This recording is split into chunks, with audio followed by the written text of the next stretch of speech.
Hey guys, Shafiq vibe চ্যানেলে আপনাদের সবাইকে স্বাগতম। আজকে আমি শুধু রান্না করব না, রান্নার সাথে সাথে আপনাদেরকে আমার ছোটোবেলার মজার মজার কাহিনীগুলো শেয়ার করব। আমি ছোটোবেলায় কী ভাবতাম। ছোটোবেলায় বাবা মায়ের সাথে বাণিজ্য মেলায় যাইতাম।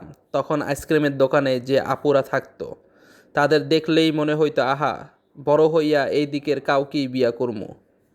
তারপর দেখি ডাক্তার আপুরাও কম সুন্দর না। আমি কইলাম না, প্ল্যান চেঞ্জ, বড় হইয়া ডাক্তার বিয়া করমু। এরপর শুরু করলাম পাকিস্তানি ড্রামা দেখা। 2-4টা নাটক দেখেই মাথার ভিতর সিদ্ধান্ত, জীবনে যাই করি পাকিস্তানি মাইয়াই বিয়া করুম।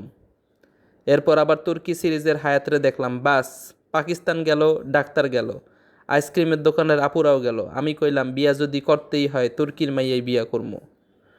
এর মধ্যে আবার বাবার কাছ থেকে শুনলাম দুনিয়ার মধ্যে নাকি মিশরের মাইয়ারা অনেক সুন্দর। আমি কইলাম মনে মনে, আচ্ছা বাবা, তাইলে মিশরও দেখা যাক। এরপর আবার পরিচয় হইল চেক রিপাবলিকের এক মাইয়ের সাথে, সেও সুন্দর।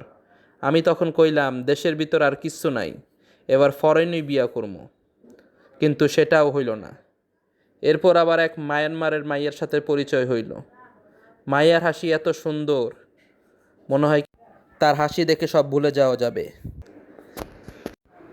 আমি আবার কইলাম এই হাসির জন্য মায়ানমার পর্যন্ত যামুগা। কিন্তু ভাগ্য আবার কইল না ভাই, এটাও হবে না।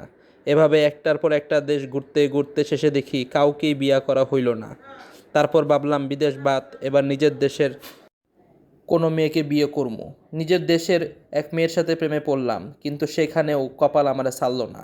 এভাবেই একের পর এক প্ল্যান ভাঙলো, একটার পর একটা স্বপ্ন শেষ হইল।